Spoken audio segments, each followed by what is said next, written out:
비누, 안정희.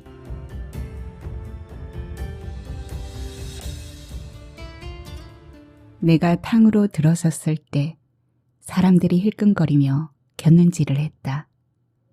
벽에 붙은 커다란 거울 앞에서 나도 놀랐다. 머리카락 끝은 갈라져 부스스하고 거친 환경에서 지낸 탓인지 몰골이 노숙자 같아. 그런 꼴에 어울리지 않게 테이크아웃 커피를 양손에 하나씩 들고 있으니 사람들이 의아해하는 눈빛도 이해가 갔다. 검게 단 피부와 빗질을 했어도 한 흔적이 없어 보이는 머리털이 테이크아웃 커피를 양손에 들려 자루는 보이지 않았을 것이다. 밥은 먹지 않아도 커피는 마셔야만 심적 안정이 되었던 때가 있었다. 거의 중독 수준이었다. 나는 사람 흔적이 드문 곳에 사는 동안 커피 전문점의 향긋한 맛은 구경도 할 수 없었다. 그곳에서 내려와 가장 먼저 찾은 곳이 커피숍이었다. 커피를 손에 넣는 순간 모든 것을 얻은 듯 만족스러웠다. 입맛이 깔끔한 아메리카노와 수도사 같다는 이유로 이름이 붙은 카푸치노의 카페인으로 기분을 조금 북돋아 볼 참이었다. 알몸의 한 여자가 탕 안으로 들어섰다. 낯익은 모습이면서 몸의 곡선이 벅 관능적이다.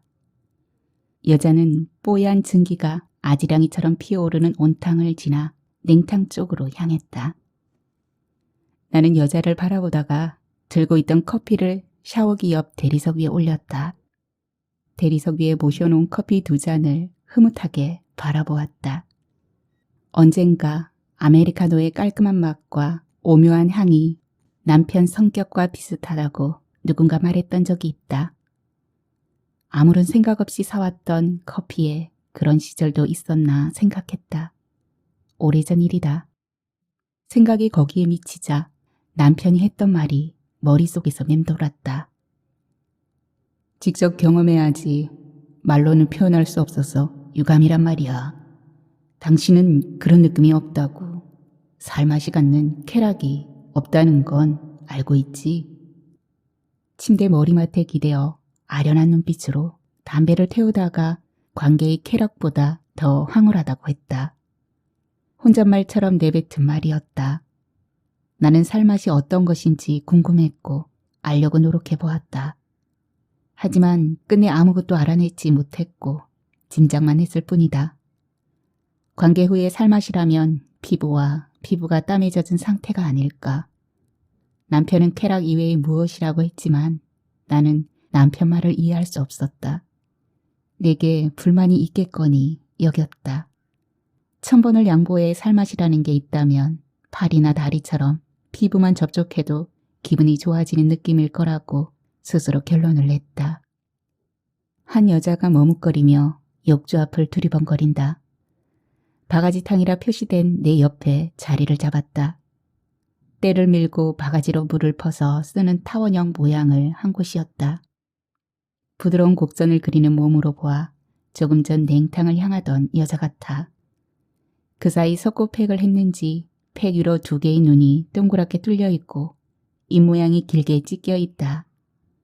마임을 하는 배우 같다. 나는 여자를 흘끔거리며 칫솔에 치약을 짜 발랐다. 칫솔로 이를 박박 문질러 오래 닦았다. 거품이 가득한 칫솔을 흐르는 물로 깨끗이 씻었다. 몸을 씻기 위해 비누 그릇에서 비누를 잡았다가 잡았던 비누를 도로 놓아버렸다. 비누가 물에 불어 파충류의 점액질처럼 물컹했고 미끄덩거렸다. 불어 터진 비누는 알싸한 향도 탄력도 사라지고 없었다. 고체도 액체도 아닌 불쾌한 생명체를 잡은 것 같았다. 미끈거리고 부정한 정액을 한 움큼 들고 서 있는 느낌도 들었다. 나는 엄지와 검지를 사용해 비누를 다시 떼수건으로 집어서 올렸다. 샤워기를 틀어 비누에 물을 뿌렸다. 파충류 침 같은 점액질이 샤워기에서 쏟아지는 물에 씻겨나갔다. 불어 터진 각기 향이 다른 2개의 비누를 손으로 꾹꾹 눌러 뭉쳤다. 뭉친 비누를 목욕 타월에 문질렀고 비누는 조금씩 제 모양을 찾았다. 하지만 물컹한 느낌은 그대로였다. 비누칠한 타월로 몸을 닦고 샤워기로 거품을 헹군 뒤 온탕으로 갔다. 탕 가운데 공기를 뿜어 물방울을 만드는 물살이 바다의 물비늘처럼 퍼져나갔다. 탕을 드나드는 사람들이 많아서인지 오늘따라 이물질이 유난히 많다. 이물질은 공기방울을 따라 둥둥 떠서 각진 탕의 구석으로 밀려들었다. 나는 두 손을 끌어 모아 이물질을 걷어냈다. 걷어내면 몰려오고 또 몰려들었다. 몸에서 떨어진 각질들이 갈 곳을 잃고 헤매는 미아처럼 보였다. 나는 카푸치노 커피를 들고 피어오르는 물살 위로 가서 앉았다. 따뜻한 물에 몸이 나른했다. 커피를 한 모금 마시고 온탕 벽에 기댔다. 탕 안의 물방울 소리가 마치 파도가 밀려와 부딪히는 소리 같다. 나도 모르게 눈이 스르르 감겼다. 한적한 바닷가. 바닷물은 포마를 일으키며 싸르륵 싸르륵 모래 언덕에 부딪혔다. 백사장에서 일광욕을 즐기던 남자가 벌떡 일어나더니 고운 모래를 밟고 달려가는 딸아이를 뒤쫓아가고 남자아이는 아빠를 따라 달렸다. 엄마로 보이는 여자가 여러 각도에서 세 사람을 동영상으로 담느라 애쓰고 있다. 어린 딸이 아빠의 팔 안에서 까르륵 웃었다. 파도는 모래에 찍힌 어지러운 발자국을 쓸어버리고 바다로 되돌아갔다. 휴가를 즐기는 가족의 행복한 여름 한나절의 아슬한 기억이 온탕의 나른함 속에서 느리게 지나갔다. 파도 소리와 커피 향은 날이 서 있던 마음을 진정시켰다. 따뜻한 물에 몸이 서서히 달아오르자 이마에 땀이 송골송골 맺히기 시작했다. 기분이 좋아질 만큼 탕에 몸을 다 나왔다. 플라스틱 바가지로 냉탕에 물을 퍼서 정수리에 쏟았다. 차가운 물을 뒤집어 쓰고 사우나 쪽을 바라보았다. 건 사우나의 갈색 문 위쪽 온도계에 69와 70을 오르락내리락 하는 숫자가 깜빡거렸다. 안으로 들어서자 뜨거운 열기가 코로 훅 들어왔다. 숨이 턱 막혔다. 바닥에는 편백나무를 덧대어 만든 사각판이 놓여있다. 사각판 한쪽 나무가 떨어져 나가고 공사 중이라는 표시판이 붙어있다. 나무가 떨어져 나간 틈새는 이가 빠진 것처럼 휑했다. 틈새가 벌어진 곳을 피해 앉으며 찬 수건으로 얼굴을 감쌌다. 뜨거운 열기 탓에 목 언저리에 걸려있던 가시 하나가 빠져나가는 기분이 들었다. 바가지탕으로 돌아와 숨을 몰아쉬는데 옆자리의 여자가 비누를 찾아 손가락을 꼼지락거렸다. 그동안 팩은 꽤 말라있다. 하얀 옆모습이 석고상 같다. 그녀도 물컹거리는 비누가 꺼림칙한지 얼른 집어들지 않았다. 나는 곁눈질로 여자를 훔쳐보았다. 여자를 흘끔거리며 타월로 머리를 뒤로 질끈 묶어서 때 타월을 꺼내 들었다. 그동안 충분히 씻지 못한 몸과 거칠어져 엉망이 된 얼굴을 예전 모습으로 되돌릴 수 있을까 생각했다.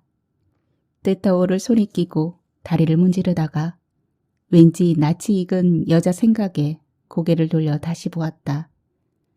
오래 알고 지낸 사람처럼 친숙한 느낌이다. 그런데 누구인지 얼른 떠오르지 않았다. 예전 이웃집 여자이거나 가깝게 지내던 사람인가? 기억을 아무리 더듬어도 헛수고였다. 산속에 있는 동안 머리마저 멍청해진 모양이라고 속으로 중얼거렸다. 그때 여자의 목 언저리에 있는 옅은 갈색 점이 눈에 들어왔다. 탁구공만한 둥근 모양의 점이었다. 머리카락 옆으로 드러난 갈색 점을 어디서 보았을까?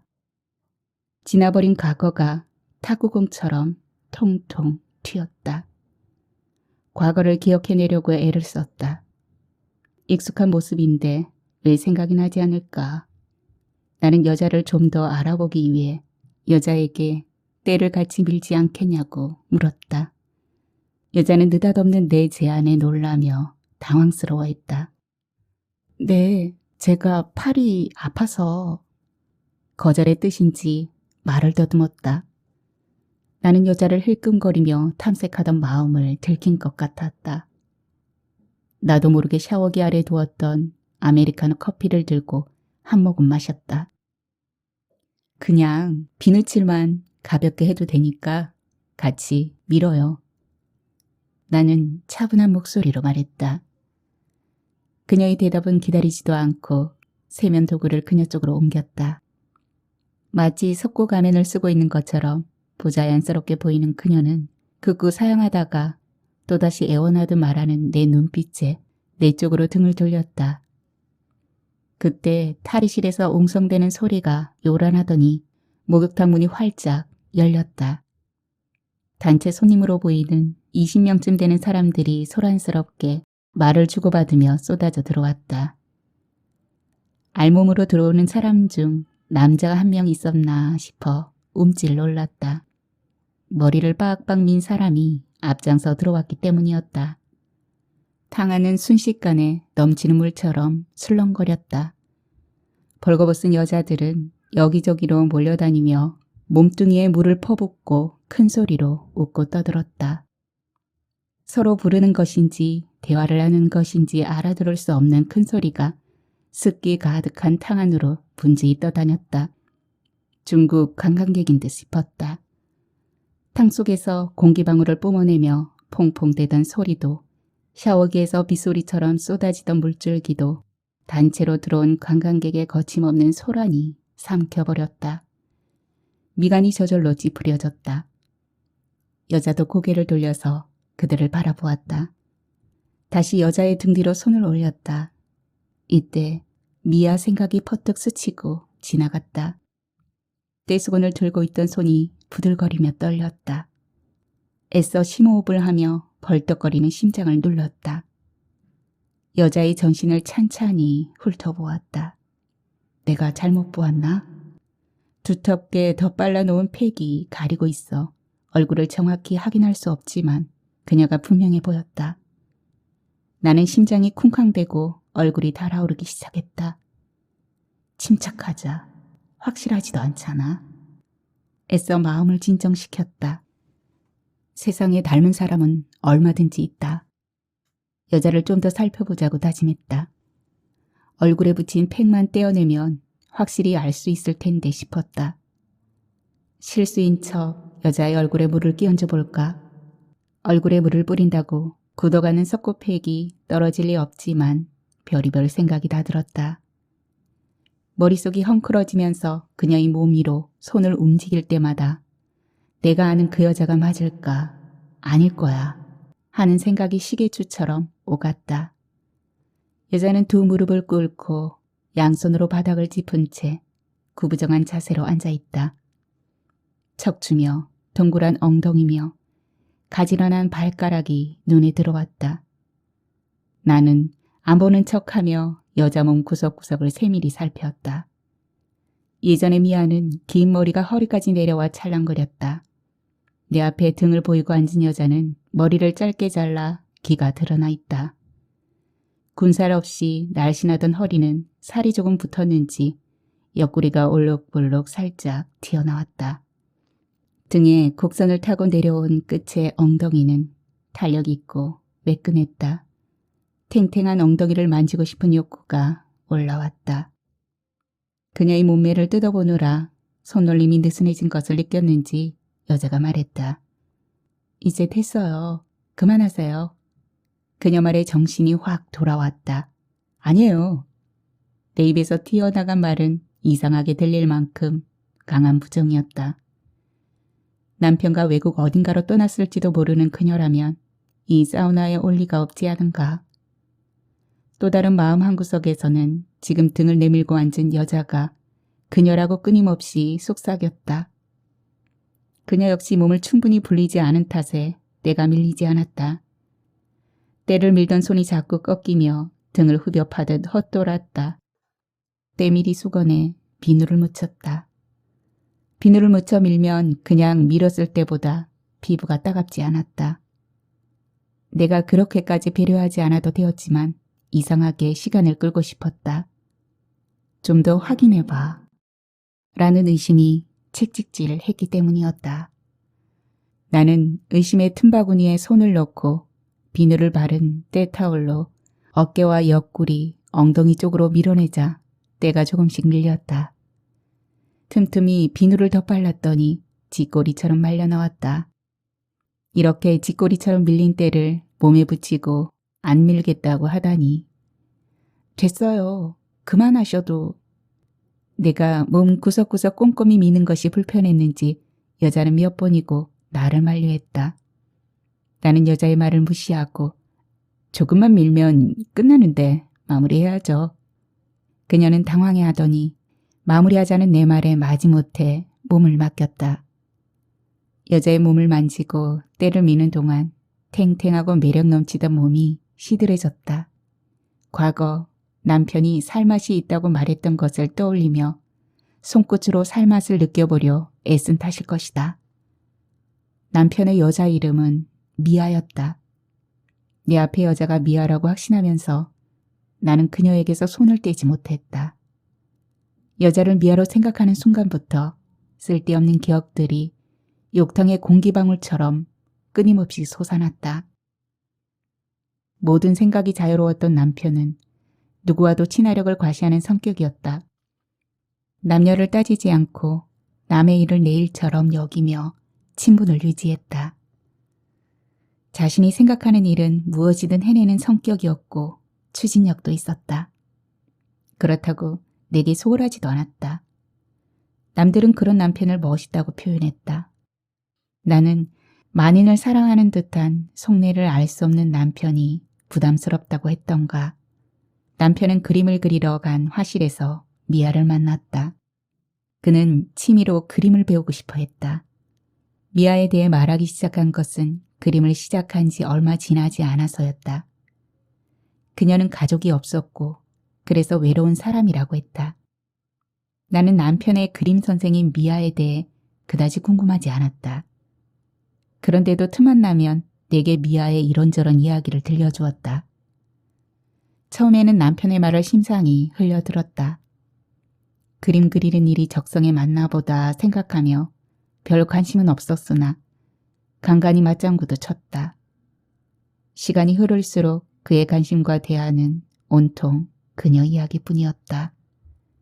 그녀의 과거, 외로움, 정신세계와 일상, 나는 전혀 궁금하지 않은 미아의 삶을 남편은 사랑을 속삭이듯 알려주었다. 하루는 남편이 전시회에 대해 말했다. 이상한 건 말이야.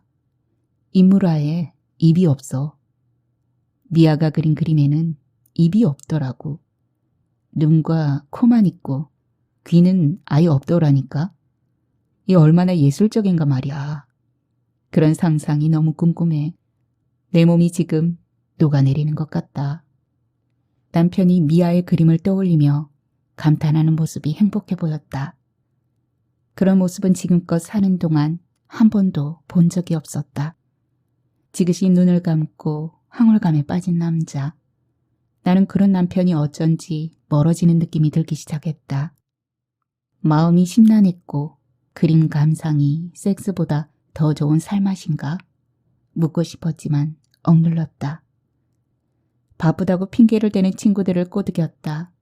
콩을 직접 볶아 내리는 커피와 전통 차맛이 그만이라고 인사동으로 끌어모았다. 친구들은 화사한 모습으로 약속 장소에 나타났다. 자신들 사는 일에 재미없다거나 사는 게 즐겁다고 자랑하는 친구들의 수다를 들으면서도 나는 온통 미아 생각으로 가득했다. 한참 수다를 떨고 친구들과 헤어졌다. 나는 절친인 휘주 손을 끌고 미술 전시회장을 찾았다.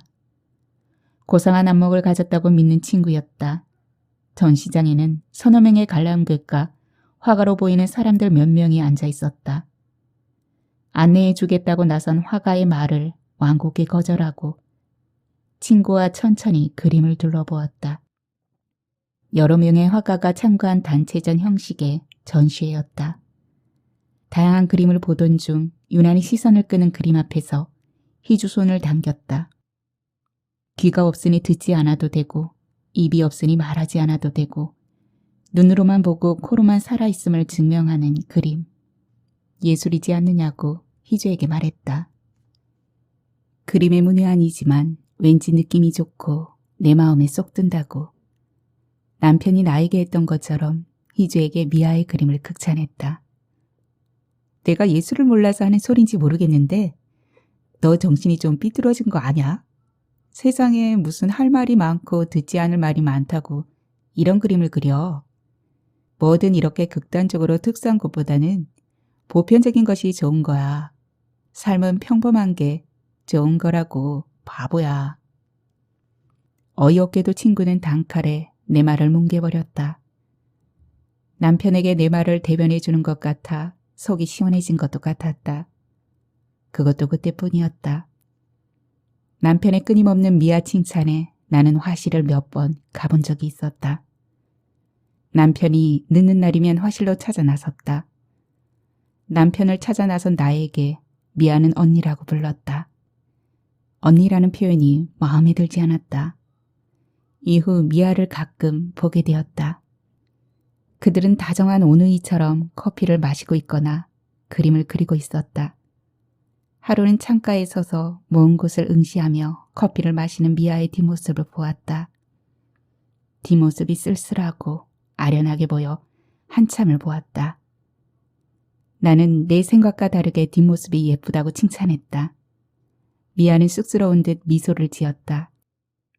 당시 미아는 앞과 뒤가 깊게 파인 민소매를 입고 있었다. 왼쪽 귀 뒤 목 아래로 갈색으로 희미하게 찍힌 둥그런 점이 유난히 눈에 띄었다. 그 모습이 오래도록 잊히지 않았다. 남편을 찾아 나서는 일이 반복되자 나는 가끔 의심 있는 초리로 그들을 바라보게 되었다. 그런 기미를 느꼈는지 미아가 말했다. 자신은 지금까지 살면서 이성에는 전혀 관심을 둔 적이 없다고 했다. 나보다 4살 아래였던 그녀에게서는 강렬한 에너지가 느껴졌다. 어떤 일에도 중요한 것이 아무것도 없다는 듯 차갑고 도도한가 하면 시원시원한 면도 있었다. 무슨 문제든 자신에게 부정적인 영향을 미치지 않을 정도만큼만 신경을 썼다. 하루는 미아가 이렇게 말했다. 언니, 사랑은 영원하지 않다는 거 알죠? 누구든 몸이 사랑을 원하면 사랑할 수 있는 거예요. 언니도 사랑이란 거 너무 믿지 마세요. 무슨 말이에요? 나는 도저히 이해 안 되는데. 그녀가 아무렇지 않게 하는 말이었지만 사랑을 공유할 수 있다 라고 말하는 것 같았다. 이성에 관심 없다던 그녀가 이런 말을 하는 이유가 뭘까? 자신의 남자를 다른 여자와 나눌 수 있다고 말하는 것일까? 친구의 말처럼 그건 극단적으로 특수한 일이지 결코 평범한 일은 아니었다. 미아는 담담한 목소리로 말했다. 사랑이란 내 것도 아닌 순간의 감정일 뿐이라니까요. 자신의 감정을 숨기면 안 된다. 뭐 그런 거죠. 시간이 지나면 이해되거나 적응되거나 믿게 될지 모르겠지만 그녀 말은 조금도 이해되지 않았다. 도대체 무슨 말을 하는 것인지 미아와 있는 동안 어안이 벙벙해질 뿐이었다. 감정을 숨기지 말고 드러내라는 미아의 말이 늘 머리에서 맴돌았다. 그 후 그들이 같이 지내는 시간은 점점 많아졌다. 남편은 가족보다 미아와 더 자주 밥을 먹었고 전시회를 다녔고 그림을 그린다는 핑계로 붙어 다녔다. 하루가 부족하게 보였다. 오해는 사소한 것에서부터 시작되는 것 아니든가. 나는 차츰 남편과 미아를 불륜이란 부도덕으로 몰아서 내 뇌의 문신처럼 박아넣기 시작했다. 거의 모든 시간을 함께하다시피 한 그들을 지켜보는 나로서는 오해가 아니라 확신에 가까운 감정을 가질 수밖에 없었다. 순수하다고 말하는 남편의 말에 웃기시네, 순수, 개나 물어가라 라는 심정까지 되었다. 둘의 관계가 순수할 리 없다고 생각했다. 물론 세상에는 그런 순수한 관계도 존재할 터였다. 그러나 너희들은 아니야. 아니, 어쩌면 그럴지도 몰라. 라고 이중의 마음을 가지고 끓어오르는 가슴을 다독였다. 그녀를 만나고 자정이 넘어 들어오는 남편 얼굴은 빛이 돌아 아름답게까지 보일 지경이었다. 나는 오해라고 말하는 남편의 말에 분노를 다스리지 못해 금방이라도 폭발할 것 같은 뜨거운 화산을 가슴에 품고 있었다. 자신을 다스리지 못하는 자가 그렇듯 내가 소유했다고 믿었던 내 곁에 존재했던 모든 것들이 하나씩 금이 생기더니 깨져나갔다. 학업을 핑계로 아이들이 먼저 집을 떠났다. 아이들이 울타리였던 것처럼 남편이 튕겨나갔다. 그들을 밖으로 던진 것은 나였다. 나의 광란으로 모두 떠나간 집에서 한동안 불면증에 시달렸다. 집안을 서성이며 현관문의 길을 가져다 대 보기도 하고 베란다 유리를 통해 텅 빈 하늘을 쳐다보다가 미친 여자처럼 괴성을 질렀다. 확신 없는 불륜과 부도덕을 문신처럼 새겨버린 나의 잘못은 아닌가 하는 후회로 어떤 날은 그래, 너희 뜻대로 잘 살아. 무엇이 진실이고 거짓인지 알 수 없는 날들이었다. 진실과 거짓은 믿음에 따라 달라질 수 있다. 하루는 서재를 기웃거리다 남편이 읽다가 두고 간 책을 집어들었다. 휘리릭 책장을 넘기다 문득 무언가 마음을 끌어당기는 문장이 눈에 띄었다. 욕망은 종종 우리를 파멸로 몰아가는 폭군이다. 그래서 철학자들은 인간의 요구를 욕구와 욕망으로 구분했다. 욕구는 채우되 욕망은 버려라. 이것이 이 시대를 살아가는 지혜다. 만약 자신에게 상을 주기를 원한다면 육신의 욕망에서 정신을 자유롭게 하는 것을 첫째로 삼아라. 무엇을 위해 저작거리를 헤매는가? 삶이란 그다지 많은 것도 아니고 긴 것도 아니다. 나는 책을 던져버리고 남편을 비웃었다. 모두 떠난 집에 혼자 남아 그 문장을 읽으며 몇 번이나 되씹고 되뇌었다. 그러다 문득 인생의 정답은 있는가? 무엇이 욕구이고 욕망인지 정확하게 나눌 수 있을까? 모든 글은 읽고 해석하고 받아들이는 사람의 몫이라는 생각이 들기 시작했다. 나를 돌아보았다. 남편의 출근과 퇴근 시간을 체크했고 또는 밖에서 하루를 어떻게 지냈는지 남편은 시간대별로 내게 설명했다. 남편의 일과를 알면서도 나는 불안과 집착으로 점점 피폐해졌다. 내 의심이 정당하다고 믿었다. 남편은 사람을 당신 생각으로 몰지 말라고 했던 말이 떠올랐다. 그때의 어수선한 말들이 탕 안의 수증기처럼 천장으로 떠다니고 있다. 정신을 가다듬었다. 탕 안에서 낯선 이방인들의 말들이 와글거렸다. 중국어를 모르는 나로서는 저들이 하는 말은 알아들을 수 없다. 이방인의 언어가 나를 또다시 다른 세상에 뚝 떨쳐버린 외톨이가 된 느낌이 들게 했다. 남편은 어느 날 금방이라도 폭발할 것 같은 나에게 가족이 어떤 것인지 얘기해보자고 했다. 믿음을 가지고 미아와 함께 살다 보면 내가 의심하는 부분이 해소될 것이라고 설득했다. 나는 가족은 서로의 가슴에 상처를 남기지 않는 것이라고 설명했다. 남편은 미아와 함께 살면서 의심을 없애면 남이지만 진정한 가족이 될 수 있다고 했다. 당시 남편의 말은 지금 저 이방인들이 떠들어대고 있는 말과 다르지 않았다. 내가 의심하는 미아와 한 집에 살겠다고? 미치지 않았다면 말이 되는가? 남편이 생각하는 가족은 내게는 비정상적이었고 전혀 용납할 수 없는 제안이고 나를 농락하는 말처럼 들렸다. 그 일로 계속되는 다툼은 남편과 내가 이국의 언어로 스포츠 게임을 중계하는 것처럼 겉돌았다. 남편은 단호하게 말했다. 미아는 불륜관계가 아니다. 단지 가족이 없는 그녀를 보호하고 싶을 뿐이다. 나는 성인인 미아를 당신이 왜 보호해야 하는지 이해하지 못했다고 했던가. 남편의 제안은 지금 저 이국 관광객이 떠드는 말 그 이상도 이하도 아니었다. 그는 나에게 사람이 사는 맛을 모른다고 했다. 살 맛이 뭔가? 나는 그렇게 물었던 것 같다.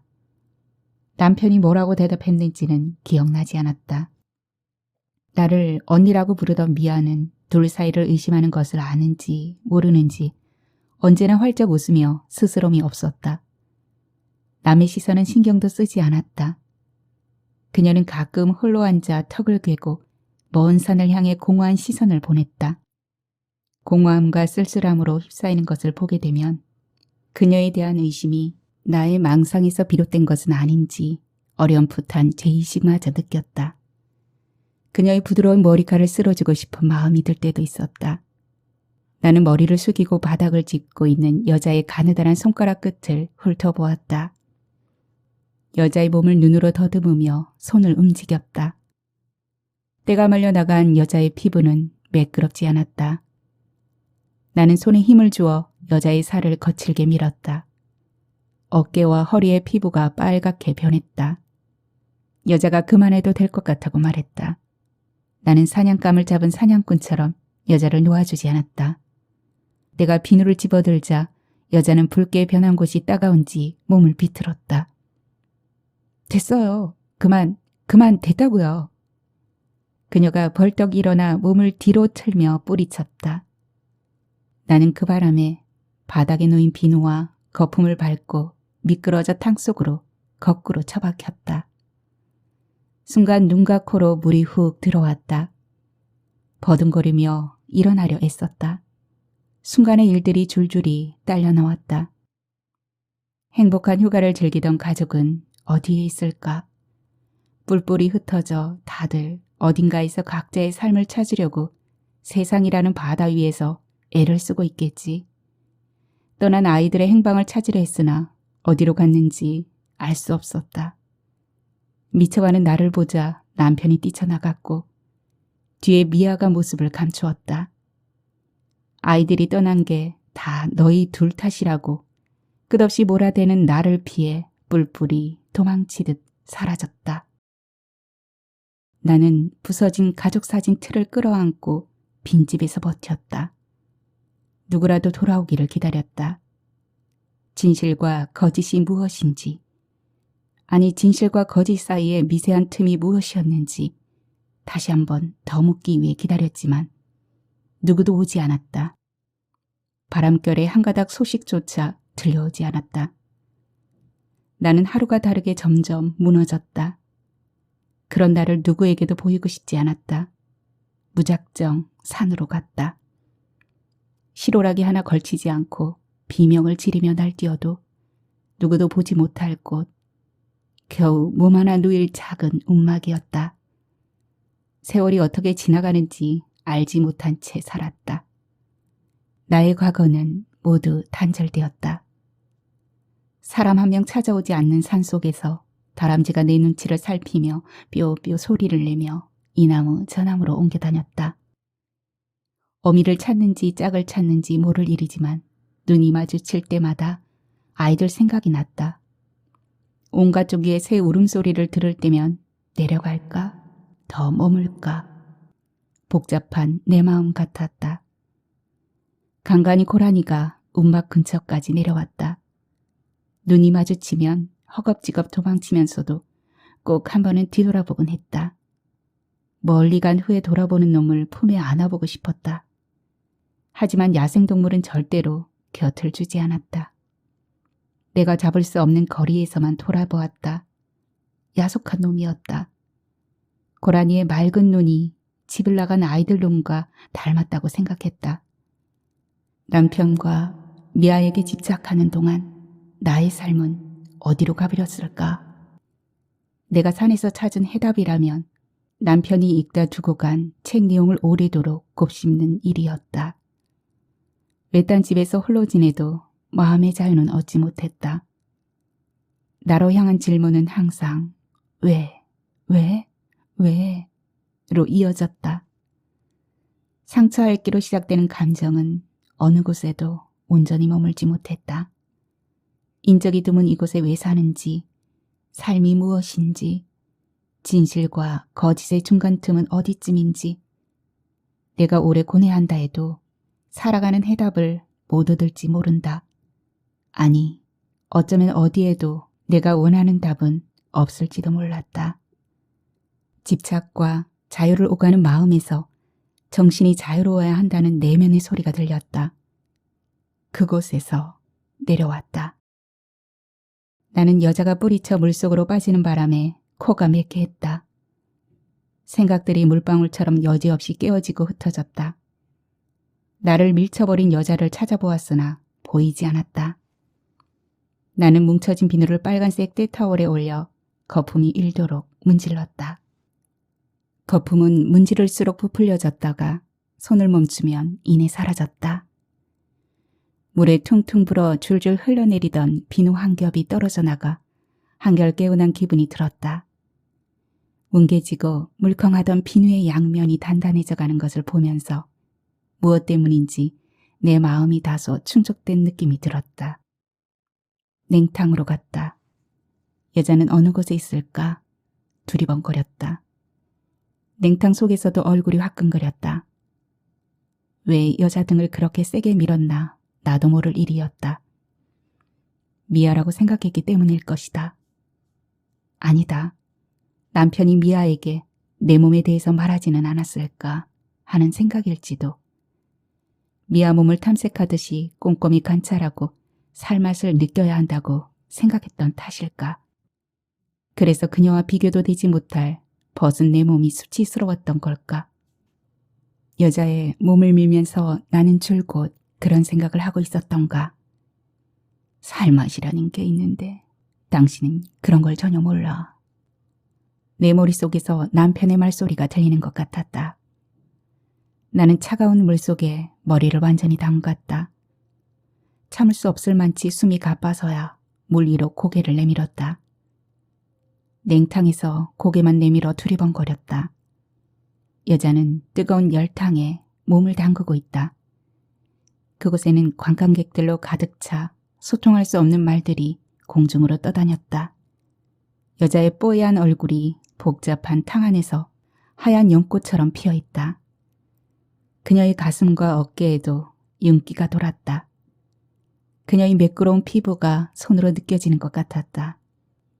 민머리 여자가 보였다. 온탕에서 두 손으로 이물질을 걷어내다가 성에 안 차는지 물바가지로 퍼내기 시작했다. 머리를 홀랑 깎아버린 것으로 봐서는 거침없는 성격인 것 같다.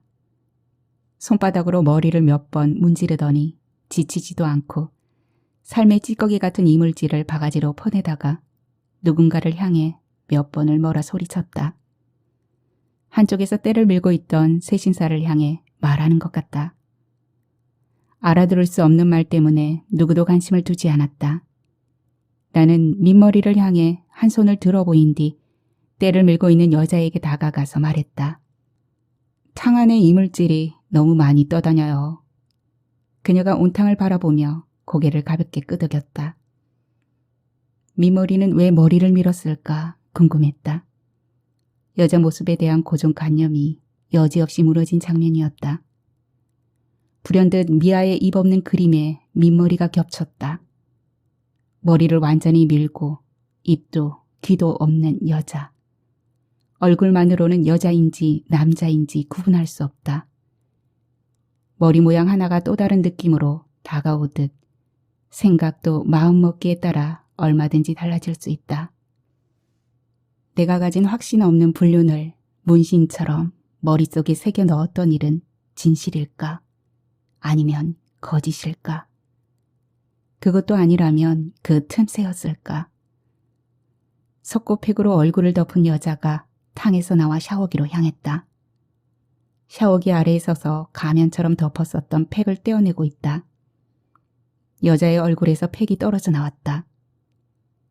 여자는 얼굴에서 뗀 팩을 쓰레기통 안으로 집어던졌다.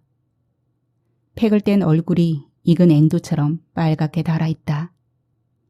샤워기 아래에 서 있는 쭉 뻗은 여자 몸이 간능미가 물씬 풍겼다. 그녀는 차가운 물을 틀어놓고 물줄기 아래 오래 서 있다. 샤워기 물밑에서 목욕을 마친 듯 얼굴을 돌려 이쪽을 보고 있다. 때가 벗겨진 그녀의 탐스러운 몸은 붉은 기가 아직 남아있지만 매끄럽게 빛났다.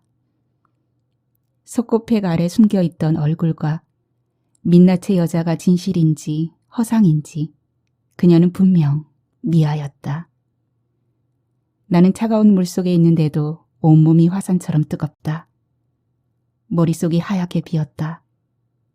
나는 천천히 원래의 자리로 갔다. 때를 밀기 시작했다. 물속에 오래 있었던 탓에 더덕 껍질 같은 피부에서 때가 줄줄 밀렸다. 온몸을 밀고 또 민 뒤에 뭉친 비누를 때타올 위에 올려 문질렀다. 거품이 온몸을 감쌌다. 샤워기 물을 틀어 거품을 씻어내렸다. 대리석 위에 커피 2잔은 이미 식었다. 마시다 남은 2잔의 커피를 한 잔에 모았다. 그것을 하수구 쪽으로 쏟아부었다. 샤워기에서 쏟아지는 물을 따라 연갈색의 커피가 때와 함께 뭉글뭉글 천천히 흘러갔다. 그때 누군가의 각질을 한 겹씩 벗겨주고 있던 세신사가 온탕 안으로 다가왔다. 벽에 붙은 스위치를 눌렀다. 탕 위에 커다란 돌두꺼비 입에서 물이 쏟아졌다. 온탕에 끊임없이 부여하던 이물질이 탕의 테두리를 넘어 바닥으로 넘쳤다. 삶의 찌꺼기 같은 이물질들은 바닥에 떨어진 비누 거품과 함께 하수구 틈새로 흘러갔다.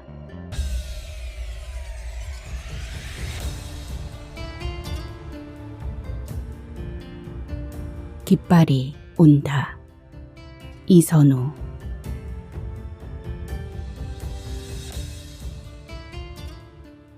눈을 떴다. 야광 깃발이 깃대에 매달려 파르르 떨고 있는 게 보였다. 간신히 눈동자를 돌려 주변을 살폈다. 바로 옆에 수로가 흐르고 수로를 끼고 양옆으로 모내기가 끝난 논이 펼쳐져 있었다.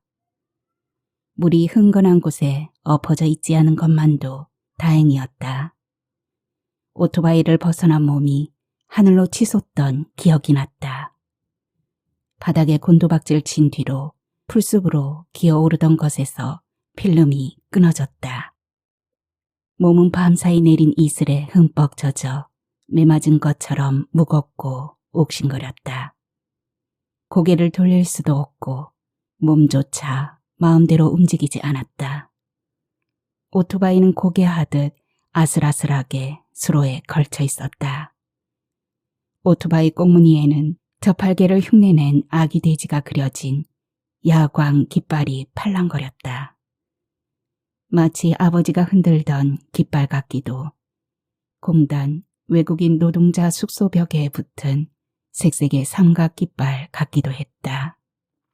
아버지는 성대결절 진단을 받던 날부터 깃발로 의사소통하기 시작했다.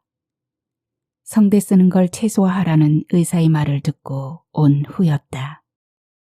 너희들 나 화나게 하면 안 된다. 아버지는 너희들이란 말로 나와 어머니를 하나로 묶어 깃발 부대를 창단했다. 아버지는 60cm 막대기 끝에 삼각형의 흰 천과 붉은 천을 각각 매달아 상하 좌우로 흔들며 어머니와 나를 진두지휘했다. 여태껏 아버지 혀끝에 놀아나던 우리는 그때부터 깃발짓에 놀아나게 된 셈이었다. 유치하네. 물론 이 말은 어머니가 내 앞에서만 했던 말이었다. 마지못해 입을 열던 아버지는 깃발로 소통하는 것이 만족스러워 보였다. 문제는 어머니였다. 평소 잘 웃긴 했어도 아버지의 깃발 지세까지 토를 달지 않고 까르르 웃었다. 웃는 어머니 앞에서 아버지의 깃발 소통은 쭉 이어졌다. 차려놓은 밥상 앞에서 맥 풀린 얼굴로 머리와 붉은 깃발을 동시에 휘저었다. 삭힌 깻잎과 물에 띄운 오이지 앞에서는 양미간과 입가에 주름이 지도록 찌푸리며 붉은 깃발을 흔들었다. 어머니는 팔랑이는 깃발짓에 맞춰 그것들을 상 밑으로 잽싸게 내려놓았다. 시장통에서 어머니 손에 들린 아이스크림을 보고 품격 운운하며 한 달간 어머니와 말을 섞지 않을 때도, 허벅지가 보이는 차림의 어머니를 슈퍼에서 만났을 때도, 열흘 동안 어머니 코끝에서 붉은 깃발이 나부꼈다. 아버지는 때로 어머니에게 벌을 준다는 명목으로 어머니가 차린 밥상에 앉지 않는, 웃음도 안 나오는 짓도 했다. 우유나 과일을 준비하겠다는 어머니 말에는 강력하게 거부한다는 표시로 붉은 깃발을 수없이 팔락거렸다. 나는 그럴 때마다 깃발 따위로 어머니의 자존심이 도적질 당하는 것 같아 몹시 불쾌했다. 어머니는 그런 아버지 앞에서 여전히 명랑했다. 어머니가 명랑할 일이 당최 없어 보여 이해하기 어려웠지만 어머니는 꾸준히 상냥하고 명랑했다. 그런 어머니에게 나는 처음으로 바보냐고 화를 냈다. 대학교 1학년 때 사수 끝에 입학한 네 아버지를 만났어. 적당한 몸피에 소식가였어. 소처럼 많이 먹는 남자가 싫었거든. 어머니는 나를 설득하거나 이해시키려는 말투는 아닌 듯 보였다. 정갈한 남자의 표본처럼 얼굴이 하얗고 말 수 없는 것이 좋았어. 그때부터 내가 네 아버지를 좋아했거든. 너는 명랑한 게 보기 좋더라. 그렇게 말하는 너희 아버지 말처럼 더 명랑해져서 나를 좋아하게 만들고 싶었어. 말을 맺는 어머니는 보랏빛 붓꽃처럼 수줍어 보였다. 나는 수줍게 웃는 어머니를 볼 때마다 아버지의 치부를 들추고 싶은 것을 참느라 공연히 어머니에게 성과를 부렸다. 4개월 전이었고 공용주차장 관리실에 족발을 배달하고 돌아가는 길이었다. 관리실은 2평 남짓 공간이지만 모든 직기들을 갖춘 원룸 같았다. 한가한 틈을 타 뭉치는 주변 소상인들 덕분에 자주 배달을 갔었다. 공영주차장 바로 뒷골목이 아버지가 운영하는 한의원이었으므로 그 앞을 지나칠 때마다 무엇인가에 끌리듯 올려다보곤 했었다. 평상시라면 병원 문을 닫을 시각이었지만 그날은 웬일인지 한의원에서 연한 빛이 새어나왔다. 가도 반겨줄 아버지는 아니었지만 가게로 일찍 가봤자 주인의 새로 태어난 손자 자랑에 머리가 아플 것이고 30분 이내 배달 수칙에도 여유가 있던 터였다. 계단을 절반쯤 올라갔을 때였다. 낮지만 정확하게 노크 소리가 3번 계단에 퍼지더니 곧 문이 열렸다. 여자를 안에서 낚아채듯 끌어들인 건 분명 아버지였다. 똑각. 안에서 문 잠그는 소리가 계단의 고요 속으로 사그라지기도 전에 나는 절반쯤 올라가던 계단을 순식간에 내려와 땅바닥을 딛고 서 있었다. 가족 간 소통의 부재가 아버지의 성격 이상 때문일 것이라는 내 생각은 그날의 정황으로 보아 얼추 맞는 듯했다. 어떤 것이 먼저였을까? 여자가 있어 가족과 소통하지 않은 것일까? 가족과 소통이 안 되기 때문에 여자를 품은 것일까? 나로서는 알 수 없는 일이었다. 아버지는 정갈한 인간이란 가면을 쓰고 살았다. 속이고 속는 삶의 경계에서 어머니의 삶을 엉망으로 구겨놓고 방관자로 사는 아버지를 향해 돌진하고 싶었다. 어머니가 직접 보지 않고는 현실을 믿지 않을 것이고 태엽 감은 인형처럼 언제까지고 명랑함을 잃지 않으려 애쓸 것이다. 여자와 함께 한의원을 나오는 아버지를 맞닥뜨린 건 처음 여자와 아버지의 관계를 목격한 뒤로도 서너 번 더 모른 척 지나친 후였다. 나와 아버지가 눈빛을 교환했을 때 아버지는 그 짓을 끝내야 했다. 그때 아버지는 내 놈이 알면 뭘 어쩌겠느냐는 듯한 마치 점수가 낮은 내 성적표를 받았을 때에 조소가 담긴 눈빛만 보냈을 뿐 멈추지 않았다. 나는 아버지가 그랬듯이 아버지를 응징하라고 스스로에게 주문했다. 아버지는 12년째 같은 장소에서 노인 관절 환자가 대부분인 한의원을 운영했다. 할아버지에서 아버지로 대를 이어온 한의원은 규모가 줄고 줄어 지금은 뒷골목 작은 한의원으로 전락했다. 아버지는 한의원을 간신히 꾸려가는 듯 보였다. 탕약이 필요한 환자에게는 조제한 약재를 전문 탕제원에 맡길 정도로 탕제실도 따로 없는 작은 규모였다. 하루에 몇 안 되는 환자와 씨름하느라 성대가 결절되었다는 말 또한 이해되지 않았다.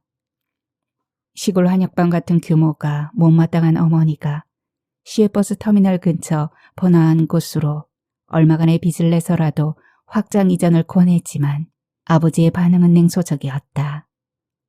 장소에 연연하지 않는다는 대답만 돌아왔다. 아버지는 이상하리만큼 동네를 고집했고 그 장소를 떠나지 못했다. 아버지는 한의원을 나에게 대물림할 생각은 처음부터 없다고 했다. 그러면서도 중간 이하인 내 성적표를 볼 때면 조소가 담긴 눈초리로 나를 따갑게 쏘아봤다. 그런 아버지가 못마땅해 혀를 차던 어머니는 시집와서 들었다는 얘기를 나에게 위로로 삼아 했다. 아버지도 동고동락하는 독선생에게 가해를 받았대. 한의대 입학할 때까지 포기하지 않겠다는 할아버지 말에 미치도록 공부해서 4번 입시 끝에 지방 한의대에 입학했단다. 그것도 턱걸이로.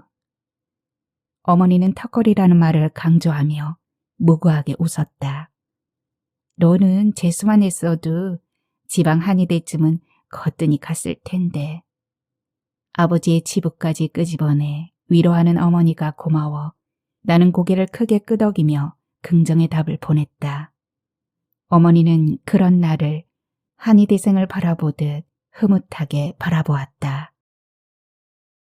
내가 땅바닥에 엎어져 꼼짝 못하고 있을 걸 봤다면 아버지는 어떤 표정을 지을지. 에이, 나쁜 놈아. 욕을 내뱉기 직전의 표정이 될지 궁금했다. 시간이 얼마나 흘렀는지 알 수 없었다. 더구나 자정이 지난 시각이었으니 인적이 끊겼던 것이 분명했다. 익어가는 수제비 반죽이 수면으로 떠오르듯 기억이 조각조각 떠오르기 시작했다. 기억은 되살아나기 시작하더니 마침내 쾌속으로 내달렸다. 아기 돼지 야간 깃발을 오토바이 배달통에 꽂고 출발할 때까지도 나는 족발집 주인에게 신임받던 배달원이었다. 국방의 의무를 마치고 복학할 때까지 주어진 자유를 스스로 반납하고 복학 준비와 야식 배달 아르바이트를 한 지 3개월이 지났다. 복학할 때까지 남은 3개월 동안 깨부리지 않고 야식 배달을 한다면 등록금은 만들 수 있을 것이라 생각했었다. 무늬만 한의사 사모님이었지 생활비에 목매어 있는 어머니를 위해 만신창이가 된 구두를 새 구두로 갈아주고 싶었다.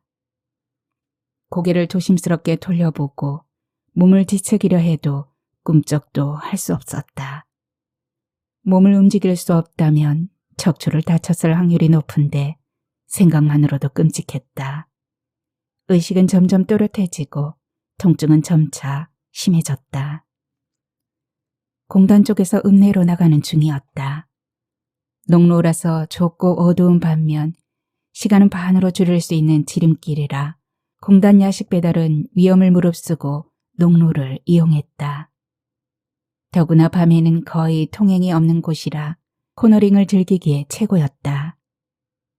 30분 이내 배달, 시간 지켜라. 주문을 걸듯 사장은 출발 전 매일 같은 말을 뒤통수에 대고 쏘아붙였다. 상호와 안전 제일이란 문구가 새겨진 아기 돼지 야간 깃발을 다는 순간 머리가 복잡해졌다. 배달 시간 준수를 염두에 두고 달리다 보면 생계형 운전자로 전락했다. 빨리 가야 한다. 그것만이 목표였다. 50cc 오토바이로 5km까지 10분 이내. 사장이 정한 목표 시간이었다. 사장은 헤맸다고 사정해도 핑계로만 여겼다.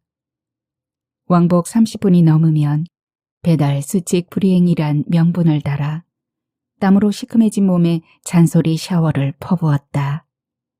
배달원 주먹에 지인 돈을 건네받은 후에야 무사히 배달을 마친 배달원이 사장의 눈에 들어오는 듯 했다. 사장은 늦은 배달은 다음 고객을 포기하는 것이라 했다. 사고 이후 대신 영식이랑 승호가 혼쭐나게 달렸을 것이다. 신호 위반은 다반사였다. 안전모는 꼭 쓰고 다니고 신호 위반 같은 교통법규 위반 범칙금은 걱정 말고 댕겨라이. 사장은 범칙금을 대납해 줄 것이라 큰소리쳤지만 한 번도 대납해 준 적이 없다.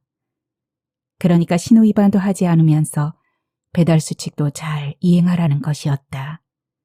어둠을 뚫고 달렸다. 자정이 넘어 출발할 때 알 것 같았던 309 B블록을 찾기 위해 몇 바퀴를 돌았다. 몇 바퀴를 돌면서 기억의 파편들이 엉클어지기 시작했다. 어둠 속에서 그 건물이 그 건물 같았다.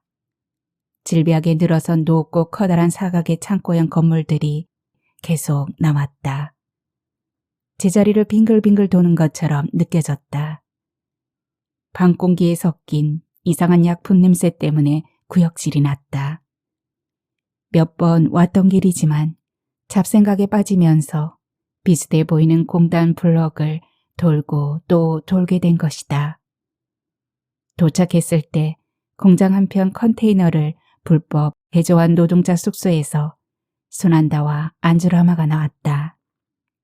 염색 공장에 다니는 티벳에서 온 벵가스의 친구들이었다.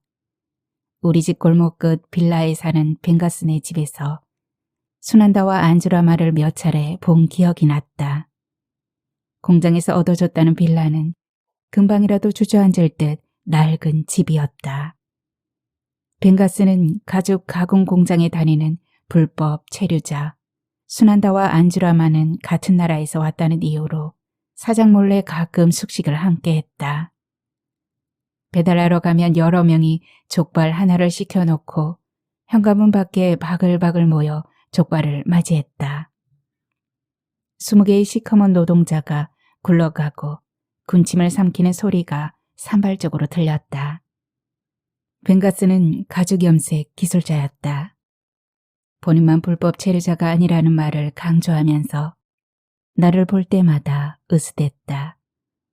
빌라로 배달 가면 30분 이내 배달 수칙 시간에서 여유 있는 10여 분 동안은 그들의 고충을 들어주곤 했었다. 염색약품 냄새가 고약해 울컥 구역질이 났다. 그래도 어렵게 찾아낸 곳에서 순한다와 안주라마를 보니 반가워 손을 내밀었다. 너 나쁜 놈이다. 그래, 너 진짜 나쁜 놈이다. 나쁜 놈, 너 죽인다. 그들은 다짜고짜 나를 향해 3번을 반복해 소리쳤다. 나는 주위를 살폈다. 열어놓은 컨테이너 문틈에서 비집고 나온 희미한 불빛 아래 나쁜 놈이란 불릴 사람은 나밖에 없었다. 희미한 불빛을 등에 업고 서 있는 순한다와 안주라마는 단호하고 의분에 찬 표정이었다. 염료가 반질거리는 덮개가 진 작업복 색깔과 얼굴색이 같아 보였다. 이 자식들이 미쳤나? 나는 차마 입 밖으로 내뱉지 못한 대거리를 가라앉혔다. 손에 든 족발과 서비스로 가져온 쟁반 막국수를 내밀었다. 그들은 족발이 목적이 아닌 듯 했다. 족발은 나를 불러내기 위한 수단인 듯 보였다. 나쁜 놈. 아버지도 나에게 그들과 똑같은 말을 했었다. 너 나쁜 놈이다. 너 진짜 무서운 놈이다. 아버지의 허스키한 목소리가 귓속에 녹음기를 틀어놓은 듯 윙윙거렸다. 어머니는 연락두절된 아버지를 위해 많은 날 밥상을 차렸다 물리기를 반복했다. 언제나 갑자기 잡힌 세미나 때문이라고 핑계를 댔다. 어머니는 걱정해서 분노로, 안도해서 포기를 거듭하면서도 여전히 명랑했다. 나는 그럴 때마다 어머니가 완전히 포기하지 못하게 하는 아버지의 야비함에 환멸을 느꼈다. 아버지의 불륜을 목도하던 날 이후 어머니는 한동안 아버지의 붉은 깃발이 펄럭인 듯 깻잎과 오이지를 상 밑으로 내려놓고 우유는 사오지도 못했다. 집안에서도 로봇 장난감처럼 웃음기 없는 얼굴로 서성거렸다. 빌라에서 여럿이 만날 때와 달리 공장으로 처음 배달 왔을 때 순한다와 안주라마는 경계의 눈초리와 함께 도움을 청하는 눈빛이 역력했다. 그때도 짐승의 가죽 냄새가 공기에 섞여 매캐하고 메스꺼워 울렁증이 났었다. 가죽의 방충과 방습을 위해 사용된 화학약품과 염색에 쓰인 화학약품이 휘발하면서 유해가스가 나와 숨을 쉬기 어려울 정도였다. 하늘과 맞닿은 높고 맑은 곳이 고향인 그들로서는 화학약품 냄새를 이겨내기 힘들다고 했다.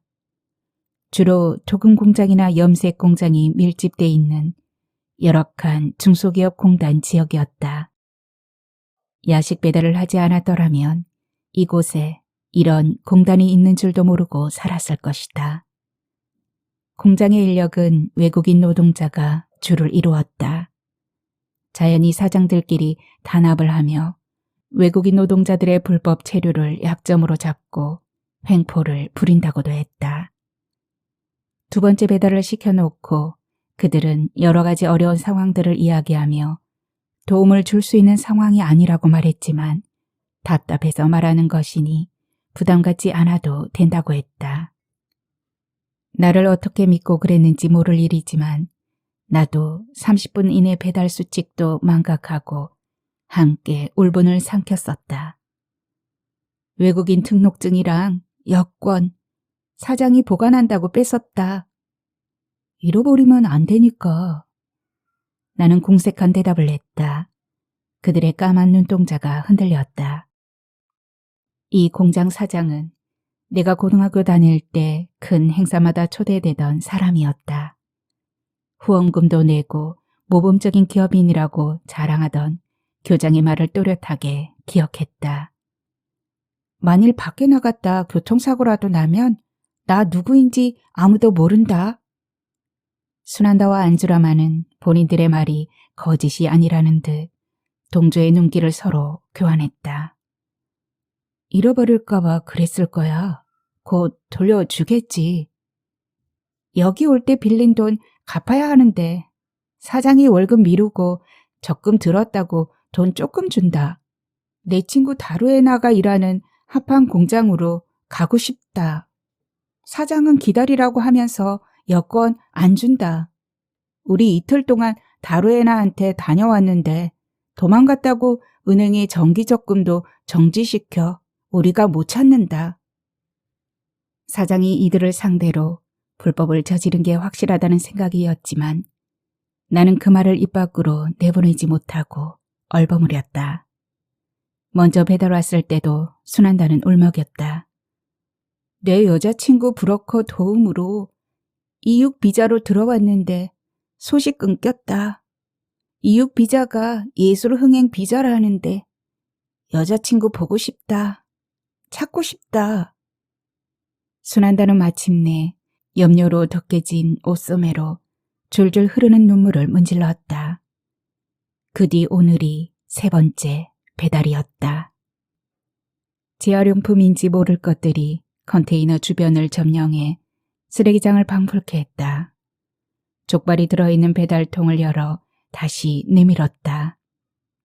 순한다는 족발을 받아 안주라마에게 건넸다. 순한다는 내 손을 끌고 컨테이너 박스로 들어갔다.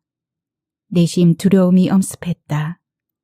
나쁜 놈이라 말하는 이유도 전혀 알 수 없는 일이었다. 숙소 안은 이불이 어지럽게 널브러져 있었다. 자신들의 처지를 달래며 먹었는지 소주병이 흩어져 있었다. 벽에는 경전을 적어놓은 색색의 삼각 깃발 사진이 벽 한 면을 차지하고 있었다. 저 파르초가 우리를 지켜줄 거다. 팔락이는 파르초를 바라보는 순한다의 눈이 그윽했다. 내 감정이 뒤엉켜 소용돌이 치듯 사진 속 파르초도 세찬 소용돌이 속으로 빨려 들어갈 것 같아 보였다.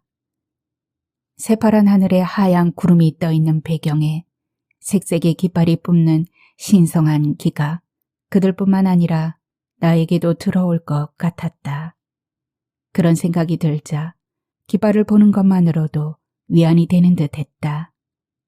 순간 순한다와 안주라마가 파르초의 길을 받아 나에게 마음 놓고 난폭해질 수 있기를, 그래서 저들이 조금이라도 울분을 사귈 수 있기를 바라는 마음이 간절해졌다.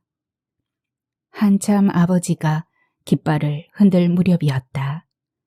텔레비전 화면에 시원하게 티벳의 파르초가 나부끼고 있었다. 멀리 설산이 펼쳐져 있고 파르초가 바람에 휘날리는 화면 속 풍경이 좌안간이었다.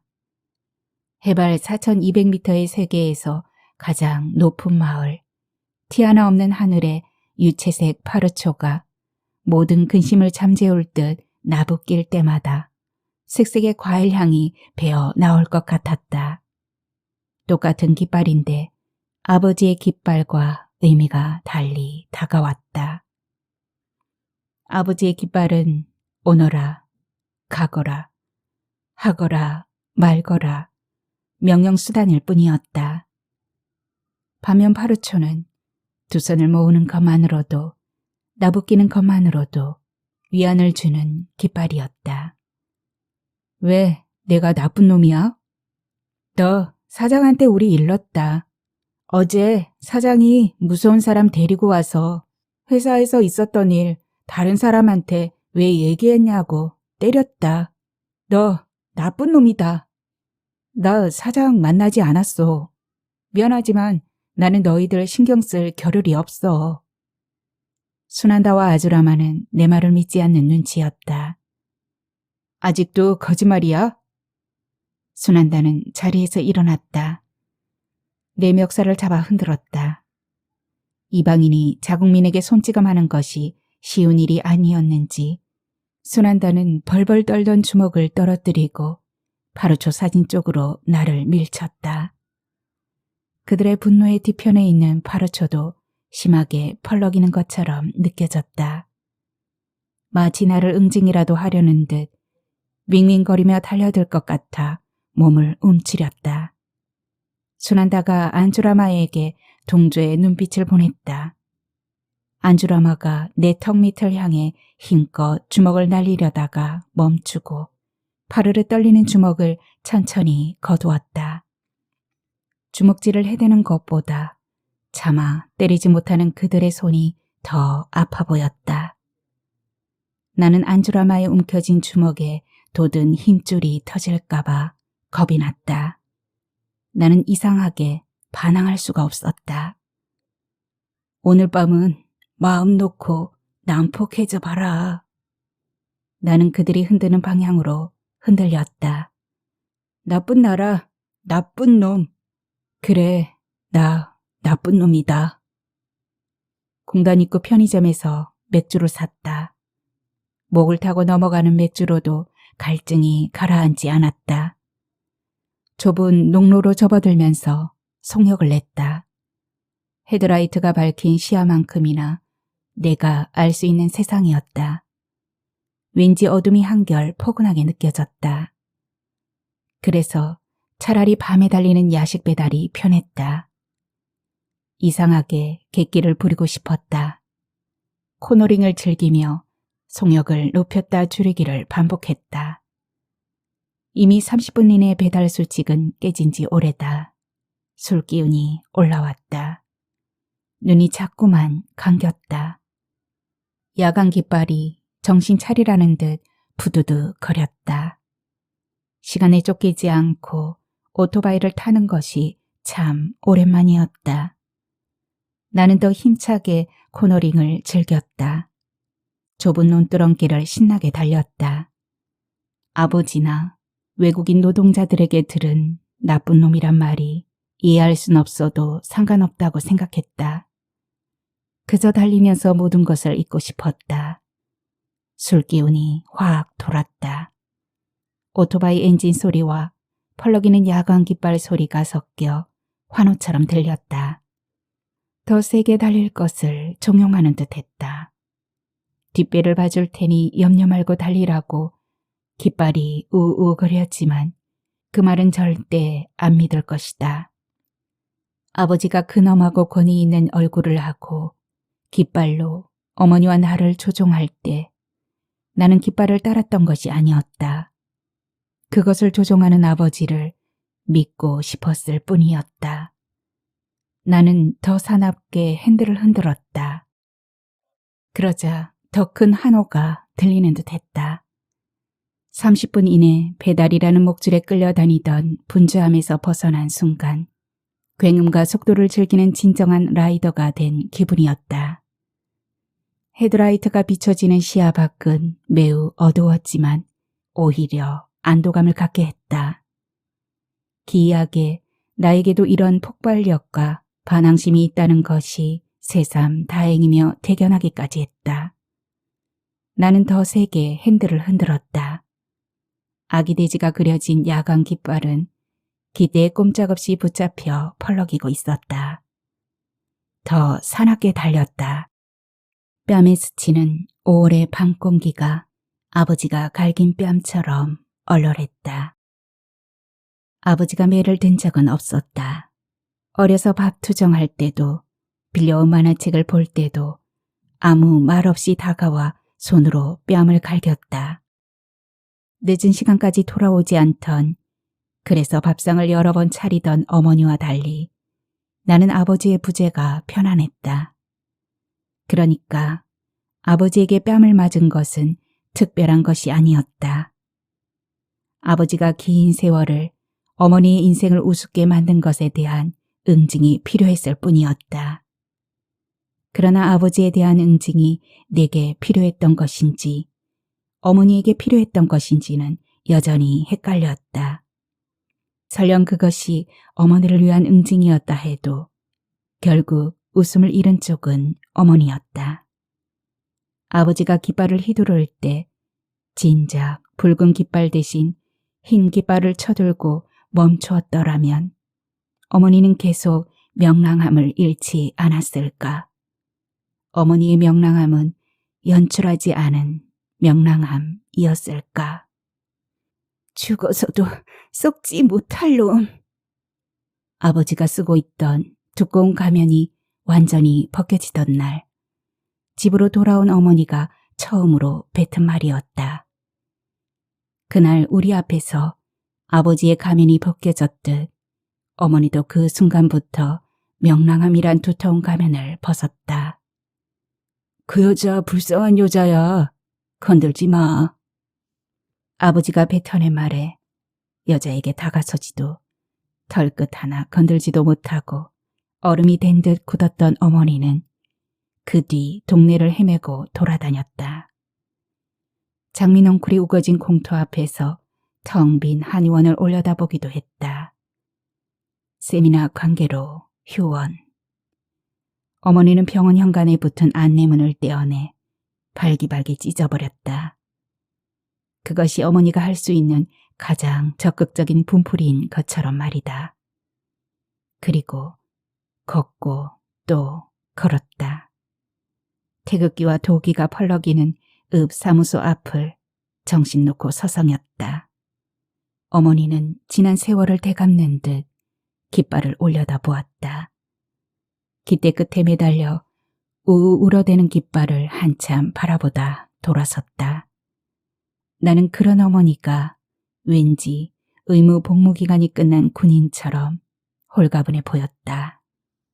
네가 아버지와 여자가 한의원으로 들어가는 걸 봤단 말이지? 펄럭이는 깃발의 날개짓만큼이나 여러 번 나에게 묻던 어머니는 혹한기를 견디고 돌아온 훈련병처럼 볼이 벌겋게 달아올랐다. 꼭 열 이틀 전 일이었다. 종일 비가 내려 집안이 온통 습기로 가득 차 짜증이 나 있던 때였다. 마침 한 달에 한 번 족발집이 쉬는 날이어서 방에서 빈둥대고 있었다. 어머니가 저녁상에 올린 음식이 식으면 데우기를 서너 번 반복한 다음이었다. 연락도 없는 아버지 밥상을 뭐가 예쁘다고 여러 번 차리느냐. 세미나 간 아버지가 언제 올지 모르지 않느냐며 서로 옥신각신하다 나도 모르게 뱉어낸 말이었다. 엄마, 밥상 차리지 마. 세미나는 무슨. 아버지 한의원에 있으니 같이 가봅시다. 한의원에 찾아온 어머니에게 남편 직장에 자주 오는 일이 얼마나 몰상식한 일인지 모르냐며 얼씬도 못하게 했던 아버지 말을 상기하는 듯 잠시 망설이다. 어머니는 내 손에 끌려 집을 나섰다. 한의원 앞에서 나는 계단을 오르며 돌아가야 하나 계속 망설였다. 그러다 문득 확인도 실망도 당사자의 몫이란 생각이 들었다. 어떤 식으로든 정리해야 한다면 당사자의 명료한 확인이 필요하다고 생각했다. 한의원 침상 바람막이 겸 채광용 커튼 사이로 교묘하게 불빛을 차단한 실내에는 두 사람 사이에 작은 스탠드가 놓여 있었다. 아버지는 하얗게 칠려있는 여자에게 다가가 여자 앞을 막아섰다. 어머니는 동그란 눈을 더 동그랗게 뜨고 말을 잇지 못했다. 나는 눈앞에 펼쳐진 삼각관계를 주시하고 있을 뿐이었다. 어머니는 골랠 줄을 모르는 사람이었다. 속이 없는 건지 아버지의 냉소와 질책에도 명랑함을 잃지 않았다. 아버지와 연관된 어떤 상황에서도 명랑하게 한바구음을 짓던 어머니가 그날 처음으로 나는 무서웠다. 아니, 왜 여기?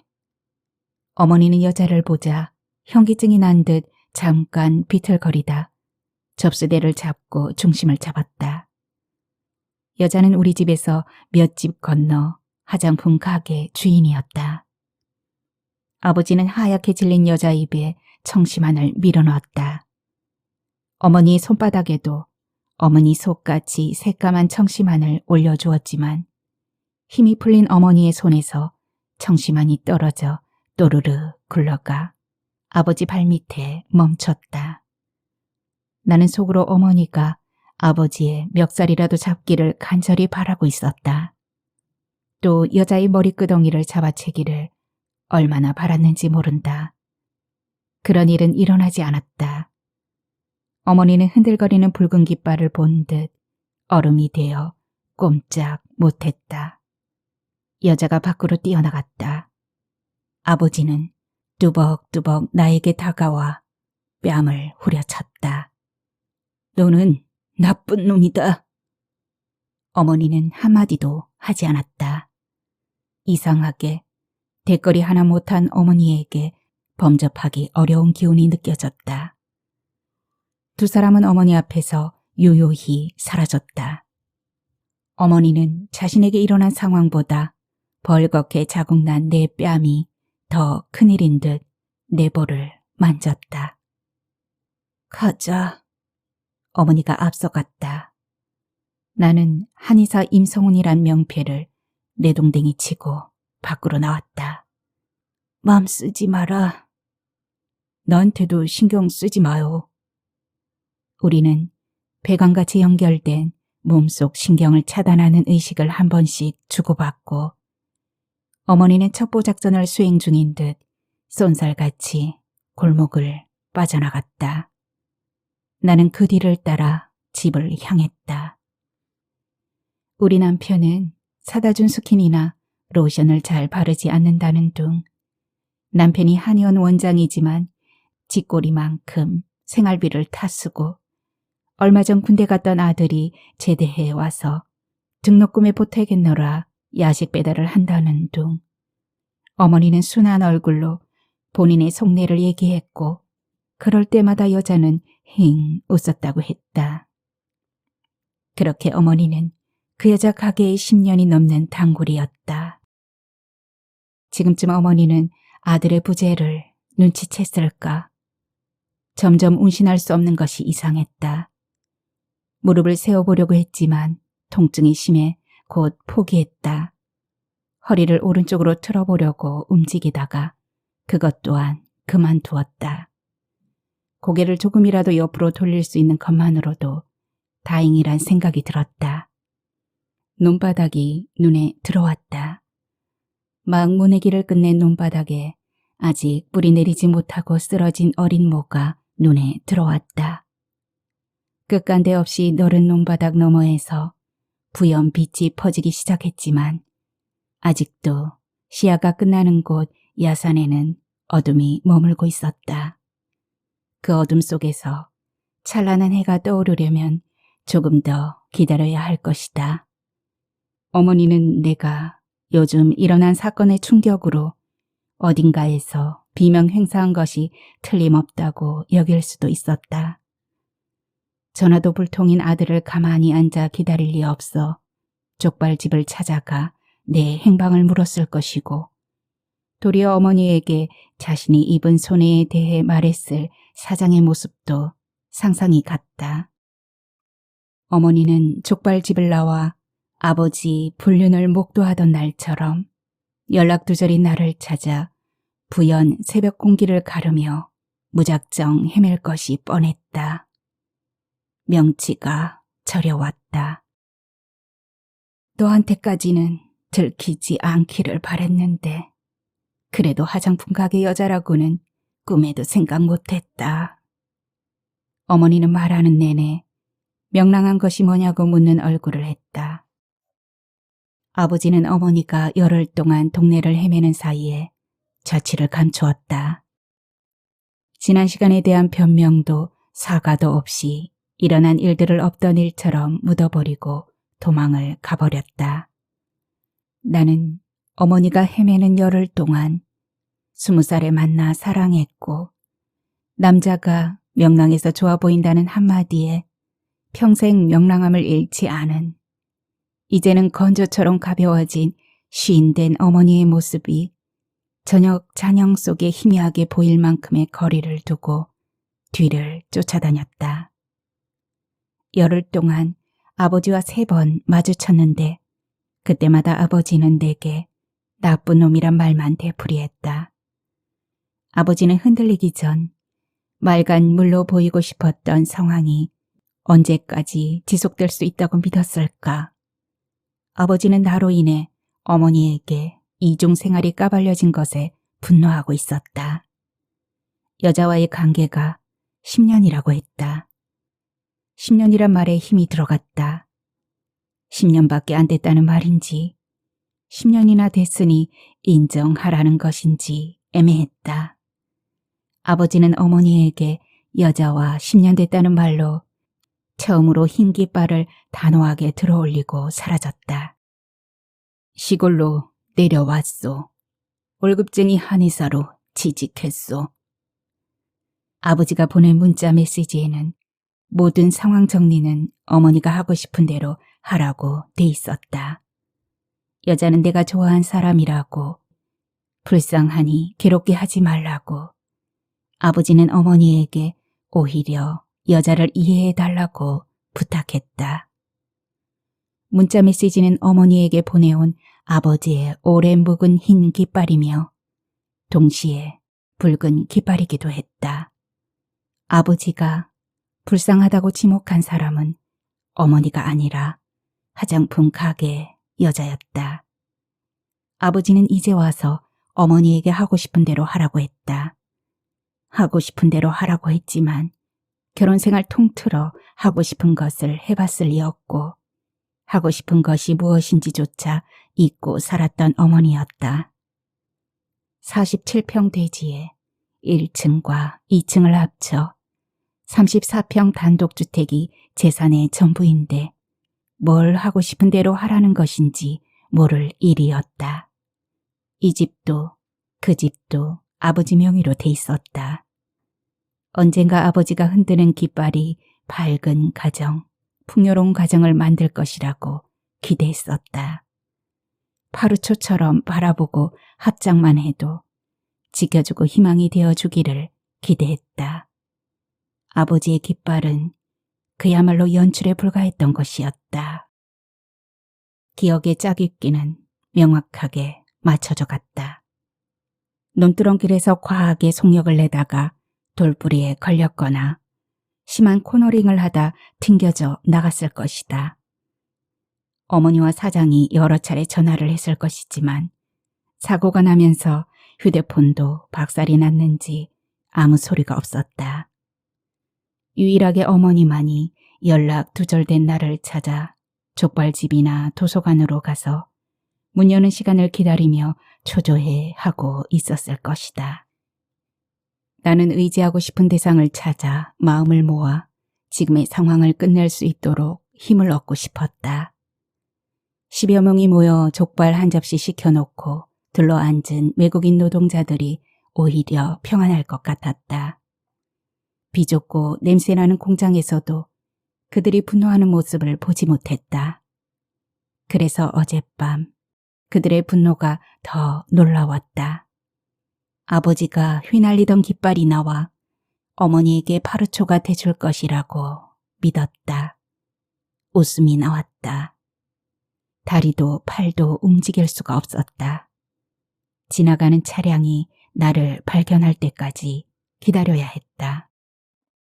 손을 움직일 수 있다면 야간 깃발을 들어 흔들면 좋을 텐데 야간 깃발을 흔든다면 그것은 간절한 구원의 표시일 테지. 훗날 내가 깃발 하나쯤 가진다면 그래서 그 깃발을 흔든다면 그 깃발의 의미는 파르초와 아버지의 깃발 사이 어디쯤 있을까? 깃발을 깃대에서 떼는 것은 무슨 의미일까? 깃대에 붙은 채 펄럭이는 것은 또 어떤 의미일까? 깃발은 깃대에 매달려 있을 때 제 역할을 한다. 아무리 아우성쳐도 깃대에서 떨어져 나가면 의미 없는 것이 될 것이다. 그래서 모두 깃대에 붙은 채 펄럭이는 것일까? 나로서는 짐작하기 쉽지 않은 일이었다. 멀리 산 기슭에서부터 해가 떠오르려는지 붉은 기미가 보였다. 잠깐 잠이 들었던 것일까? 푸르스름한 하늘이 퍼지는 햇살과 겹쳤다. 티벳의 하늘에 펄럭이던 깃발처럼 보였다. 수백 개의 깃발이 색색으로 제각각 바람을 맞으며 펄럭이던 장엄한 모습이 눈에 선했다. 합장을 하고 싶었다. 내 속에서도 뭔가 꿈틀댔다. 그런데 움직일 수가 없다. 오토바이 꽁무니에서 저팔계를 흉내낸 아기 돼지 야광 깃발이 울고 있었다. 먼 곳에서부터 자동차 소리가 점점 크게 들리는데 자꾸 눈이 감겨왔다.